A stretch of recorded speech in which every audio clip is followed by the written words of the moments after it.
انسان کی فطرت کے اندر گناہ رکھا گیا ہے۔ آگ، ہوا، مٹی، پانی، یہ ان چار چیزوں کا مرکب ہے۔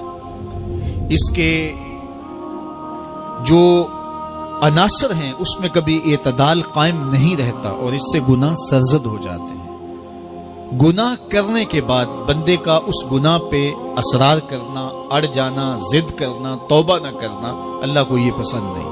لیکن اگر اس سے گناہ سرزد ہو جائے تو پھر وہ توبہ کر لے تو اللہ کو یہ بہت زیادہ پسند ہے۔ جو اس سے ہو سکے نیکی وہ اللہ کے حضور پیش کرے، لیکن اس کے اندر جو شر رکھی گئی ہے، اس کے اندر جو قوتیں گناہ کی رکھی گئی ہیں، اس سے اگر اس سے گناہ سرزد ہو جائے تو پھر وہ اللہ سے توبہ کرے، اللہ کی طرف رجوع کرے، تو اللہ اس کی توبہ کو نہ صرف قبول کرتا ہے بلکہ اس کے گناہوں کو معاف کرتا ہے اور گناہوں کو بدل کے نیکیوں میں تبدیل کر دیتا ہے۔ جب گناہ نیکیوں میں تبدیل ہو گئے تو جتنا بڑا گناہ گار تھا اتنا بڑا نیکوکار ہو گیا۔ حضرت سیدنا عمر رضی اللہ تعالیٰ عنہ بازار میں جا رہے تھے تو ایک شرابی نے ہاتھ میں بوتل پکڑی تھی شراب کی، تو حضرت عمر ہاتھ میں درہ رکھتے تھے اور آپ کا جاہ و جلال دیدنیت ہوتا، تو جو ہی حضرت عمر رضی اللہ تعالیٰ عنہ کو اس نے دیکھا تو ڈر گیا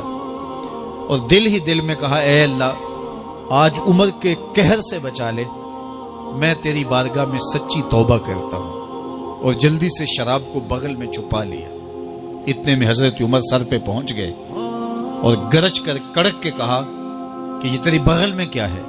کیونکہ اس کو بوتل چھپاتے دیکھا تھا تو وہ ڈر گیا اور ڈرتے ڈرتے کہنے لگا، حضرت یہ سرکہ ہے۔ اب تھی تو شراب لیکن ڈرتے ہوئے بولا، حضرت سرکہ ہے۔ تو حضرت عمر نے کہا، نکال۔ جب نکالا تو شراب نہیں تھی، واقعی سرکہ بن چکا تھا۔ تو جب اللہ کے حضور کوئی توبہ کرتا ہے، اللہ اس کے گناہوں کو بدل کے نیکیوں میں تبدیل کر دیتا ہے۔ حدیث پاک میں آتا ہے کہ قیامت کے دن اللہ ایک شخص کو کہے گا کہ اپنا نامہ اعمال پڑھ، تو وہ نامہ اعمال پڑھنے لگ جائے گا۔ تو نامہ اعمال کے اندر چھوٹے گناہ بھی ہوں گے، بڑے گناہ بھی ہوں گے، تو اللہ سے حیا کرتے ہوئے، شرم کرتے ہوئے وہ بڑے بڑے گناہوں کو چھوڑتا جائے گا اور چھوٹے چھوٹے گناہوں کو پڑھتا رہے گا۔ جب وہ سارے گناہ پڑھ چکے گا اور کتاب ختم ہوگی تو اللہ تعالیٰ اسے فرمائے گا، میرے بندے تو نے یہ جتنے گناہ پڑھے ہیں میں نے سب کو بدل کے نیکیوں میں تبدیل کر دیا۔ تو بندہ کہے گا، اللہ ابھی تو میرے بڑے بڑے گناہ رہتے ہیں جو میں نے پڑھے ہی نہیں۔ فَضَحِكَ النَّبِيُّ حَتَّى بَدَتْ أَنْيَابُهُ۔ حضور جب یہ بیان فرما رہے تھے تو حضور اتنا مسکرائے کہ صحابہ نے حضور کی داڑھیں دیکھ لی۔ تو پہلے وہ بڑے بڑے گناہ چھوڑے جا رہا تھا، لیکن جب اللہ فرمائے گا کہ میں تیرے گناہوں کو بدل کے نیکیوں میں تبدیل کر دیا، تو وہ کہے گا ابھی تو بڑے بڑے گناہ رہتے جو میں نے ابھی پڑھے ہی نہیں۔ تو جب کوئی بندہ اس کے حضور توبہ کرتا ہے، اللہ یہ نہیں دیکھتا اس نے گناہ کتنے کیے ہیں، یہ دیکھتا ہے بندہ آیا میری چوکھٹ پہ ہے تو اللہ اس کے پچھلے سارے گناہ معاف فرما دیتا ہے۔ اللہ اکبر۔ میرے اور آپ کے آقا و مولا نے اللہ کے حضور توبہ کرنے اور اس پر اللہ کی خوشی اور اللہ کی خوشنودی کا ذکر کرتے ہوئے ایک مثال بیان فرمائی کہ ایک شخص صحرا میں سفر کر رہا تھا، تو وہ ایک درخت کے نیچے دوپہر کاٹنے کے لیے، سستانے کے لیے رک گیا اور درخت کے ساتھ اپنے اونٹ کو باندھ دیا اور خود لیٹ گیا تاکہ دوپہر کاٹ لو۔ تھوڑی دیر کے بعد جب اس کی آنکھ کھلی تو اس نے کیا دیکھا کہ اونٹ ماں ساز و سامان کے ساتھ غائب ہے۔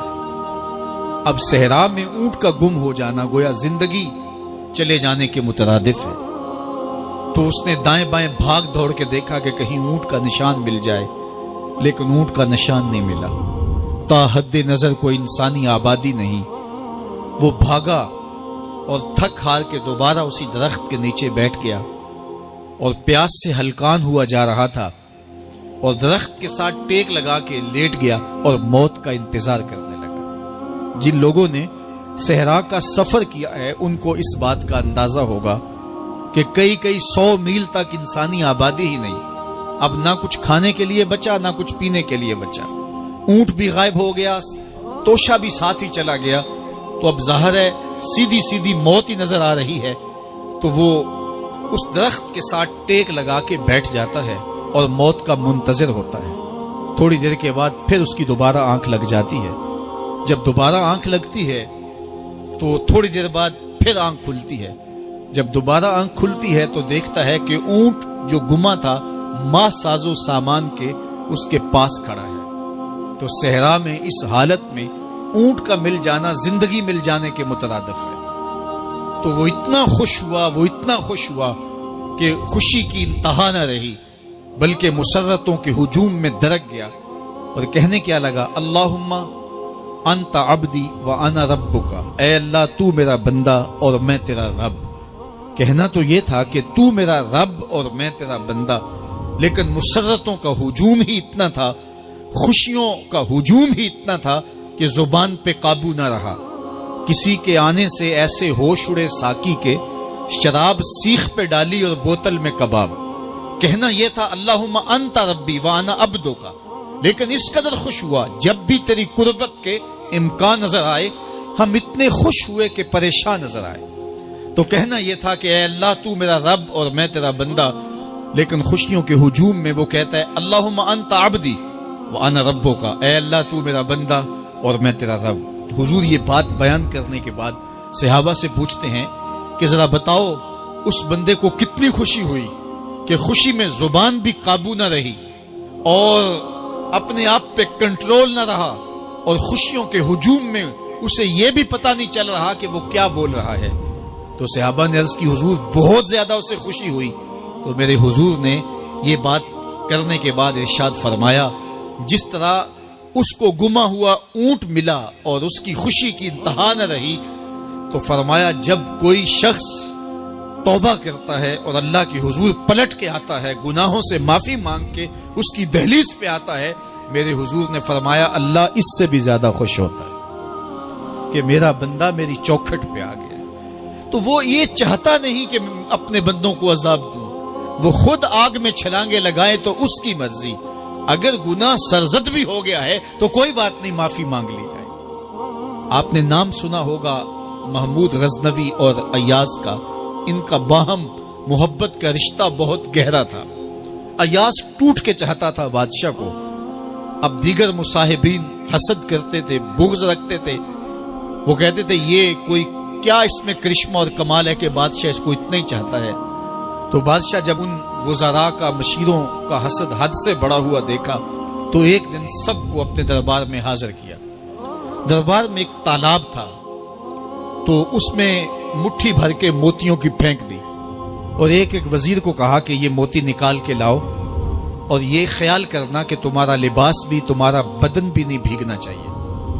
تو سب نے کہا کہ یہ عجیب بات ہے کہ حوض کی تہ سے موتی نکال کے لائیں اور لباس بھی نہ بھیگے اور بدن بھی نہ بھیگے، یہ تو لازمی ہوگا۔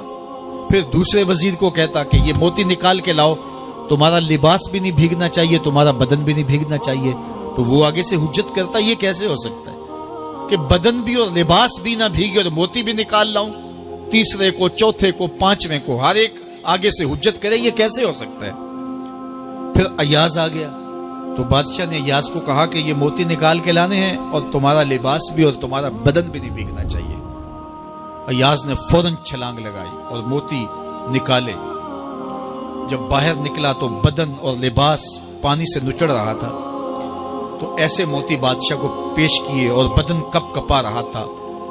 تو بادشاہ بڑے غصے سے کہا کہ ایاز تمہارا بدن بھیگ گیا، تمہارے کپڑے بھی بھیگ گئے، میں نے کہا تھا لباس بھی نہیں بھیگنا چاہیے، کپڑے بھی نہیں بھیگنے چاہیے۔ تو ایاز بڑی لجاجت سے عرض کرنے لگا، بادشاہ سلامت، آپ کے دو حکم تھے، ایک یہ کہ موتی نکال کے لانے ہیں، دوسرا حکم یہ تھا کہ لباس اور کپڑے بھیگنے نہیں چاہیے۔ تو ایک حکم میں نے پورا کر دیا ہے، دوسرے کی معافی چاہتا ہوں۔